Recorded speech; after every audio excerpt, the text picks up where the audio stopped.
All right. Hello and welcome to the Devstream 137 breakdown. So, today we got a bunch of news and some word on new content and some word on changes that are coming very soon, and even some more details on the Lich stuff that is on the way to go over. So, let's just immediately jump into this with some deluxe skins. We have, first and foremost, the Gara Deluxe that is coming, and this is just the concept for it. It looks interesting. It looks better than regular Gara, but I don't know if I like it as much as the Tenogen skin that I use, if I'm completely honest. It has a less uniform look to it, being all shattery, which is cool, but I'm not sure if I like the underlying skin, like what's under the glass or not. But it's definitely interesting in terms of a deluxe skin. Anyway, moving on because we have a lot to cover. We also have the Nova Deluxe skin. Now, we've seen the concept for this before, but this is just it in-game. It's really simple, but it has a lot of cool extra detail on it. It seems to be mostly hollow with energy running through it, and I think it honestly looks really good. I'm not sure I like it better than my current Nova setup, but at the very least, I'm probably going to try and find a way to use this helmet because the helmet seems fucking sweet. So those are the two deluxes that we saw. They did talk a little bit about the Garuda Deluxe, but they ended up not showing it off. So we'll probably see that on the next dev stream, I'd imagine. Anyway, moving on. Next up, we have some pet changes that were talked about. And I want to preface this with saying that some of these changes have been talked about for multiple years. Okay? So just to preface expectations here, they want to remove stasis and add gear menu commands for your pets to like guard or attack or whatnot. And those two things they've been saying for a very long time. So if they ever happen, cool. I'm not expecting it. Beyond that, though, there's going to be a MOA set mod and a new MOA. So we're going to probably get about 4 new MOA mods, which possibly could help them be more survivable than a wet paper bag, but we'll see. And then a new melee-based MOA, which I believe we've talked about already in the past. And then on top of that, they want to add breeding traits to cats and dogs so that they would have a like unique modifier, kind of like the liches do, that you would be able to breed for in one way or another. I don't know if those traits are actually going to end up mattering or if there will end up being like a meta one or whatever, but it'll be interesting to see. I mean, if there's it'll really depend on the power level of like a possible breeding trait. Like if one of them is like coward and it just makes your cat stay safe, that's probably the meta because that's all people really want is for their cat to fucking stay out of danger and not get shot so that it can do its stuff. So there's the potential for something like that to happen. And these changes are supposed to be coming in a little over a month in March. So we can hopefully expect at least some of these then. Removing stasis and gear menu controls, though, I am not holding my breath for because it's been a long time coming on that stuff. Anyway, moving on, there is a very tiny, minute amount of news about Nightwave 3, which is that it is going to be some kind of murder mystery type thing in addition to just a regular Nightwave. And also, they said they're going to give us plenty of heads up on when the intermission is going to end. And I wouldn't imagine that is going to be for at least a few weeks. So if you are trying to get your Nightwave done still, for whatever reason, you're going to have plenty of time, I think. Anyway, moving on, we have some, we have literally the visual, the in-game render of the new Simulacrum room. So this new Simulacrum room is very interesting because of the details that kind of come along with it. First and foremost, it doesn't have a bunch of holes in it, so you can actually use weapons that have knockback without just, golf clubbing enemies off the map. So that'll be very nice. And this is kind of a Gara and Baruch Sanctuary type Simulacrum, and they are looking to add more. So you're going to be able to switch between the current Simulacrum and this one, and then possibly any future ones that they decide to add. So for people like me who very, very much would like to have a Simulacrum that has a little bit more space or a little bit more not launching enemies 1 million miles off the map, this is going to be very nice if we're doing tests with those types of weapons. I don't know how this is going to affect my why would you use type videos on whether or not I will standardize and just use this one or if I will use a mix of both depending on what weapon I am doing. Maybe I will literally actually use both. Who knows? But that is new simulacrum stuff. And then moving on, we have some Titania changes, and you can expect that these Titania changes are almost certain to arrive with Titania Prime, as Titania Prime is the next Prime, which is not announced, but is almost literally assured. And that is that we are going to have a hold to Spellbind Self. So at current, you can use your 1 on the ground in front of you, and it will cast it on Titania.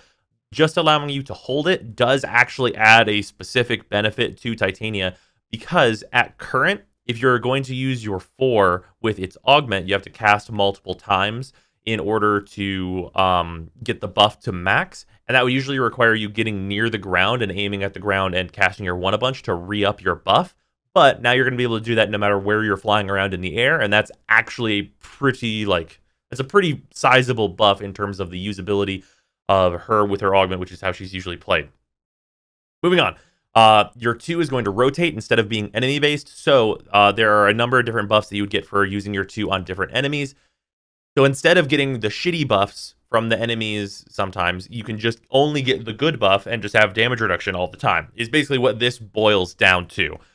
So that's going to be a huge plus for Titania, because you're going to actually get the buff that you fucking want, as opposed to getting companion damage, which no one in their right mind will ever fucking use.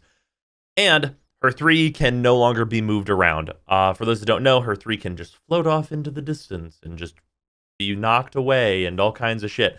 And that's really annoying when you're trying to CC a specific area. So 3 can no longer move. That's going to be somewhat useful. I would say in general, her 3 is just not going to be built for, and she will instead tank with her 2 and use her 4 with the augment while spamming your 1 to re-up that, to also be status immune. But I could be wrong. Maybe a build will arise for her 3 that will actually be useful somewhere. Hard to say at current. Anyway, moving on. We have some new Railjacks stuff.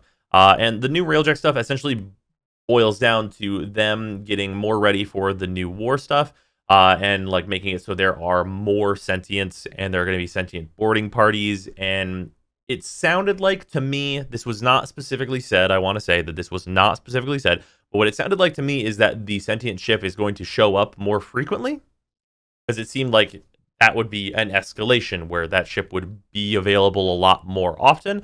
So if anyone is trying to get that ephemera, that would be very helpful for that. Though I suppose with sentient boarding parties and such, it may also be more dangerous, I guess. We'll have to see.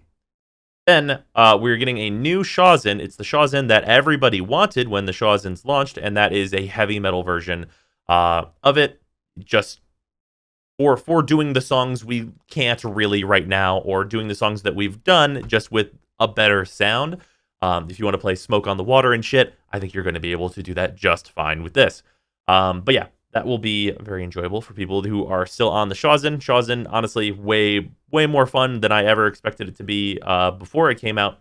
So cool that it's getting another version and stuff.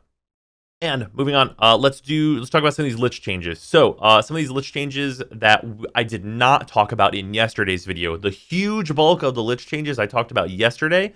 So watch that video if you want like kind of the full breakdown on all the main points here. But just some additional changes that are going to be going into this are that the Requiem history is going to be shown in your Parazon menu where you're actually putting the mods in. So you're not going to have to toggle back and forth between your Requiem history and what you've tried on this Lich, and then the Parazon menu, and try and remember all these symbols like between these two menus and have it be just really not very user-friendly. They are going to consolidate that into the one menu, which will be much better. And also, we now know what the 3 new weapons are going to be from the Liches. We thought it was going to be 2, I believe, but it is actually 3. There is a Kuva Nukor, a Kuva Hind, and then there is a Grineer Explosive Bow, which does have self-damage, which is a huge bummer because it looks fucking awesome otherwise. But yeah, looks really cool in terms of that bow, but sad times it has tons of self-damage. Even unmodded, it was almost killing Rebecca on stream, which is not great. But yeah, that's going to be nice. The Kuva Nukor is potentially very interesting, whereas the Kuva Hind, I don't know if there's anything that could be done to make me enjoy a Hind at this point, because it is just such a piece of crap. But hey, I'd like to be proven wrong on that front. Moving on, we have some information on Protea, which is just the this is the concept for Protea, we have a screenshot of her in game, which is this. So this is how she looks in game. They showed her off just a little bit. They showed her fourth power, which is just it's a tracer ability where you start it and then you have an after image following you, and then at the end of the ability you rewind all the way back to where you were. We don't have a whole lot of details on this. The sound and stuff for it wasn't even hooked up, so we're not going to have details on this for probably a little while. But we do know that the new Warframe's name is Protea, and she seems to be coming along nicely. She looks very nice, so that's quite good. And then right at the end of the stream, we got just a little bit more information. There are some new augments coming. There are 2 for Baruch, and then Hildren and Garuda are getting augments as well. So whenever those come out, I will do a review for them, of course, but none of the numbers on them seemed to be final. The Baruch 4 augment seemed somewhat interesting, as it gives you the kind of Revenant element adaptation that he has on his 4.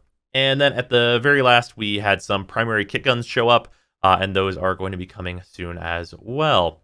So yeah, pretty packed dev stream. There'd be a lot more information here if I did not go over a bunch of the Lich stuff yesterday, which is pretty sizable in terms of a dev stream. But yeah, hope you guys enjoyed this video, and I will see you tomorrow.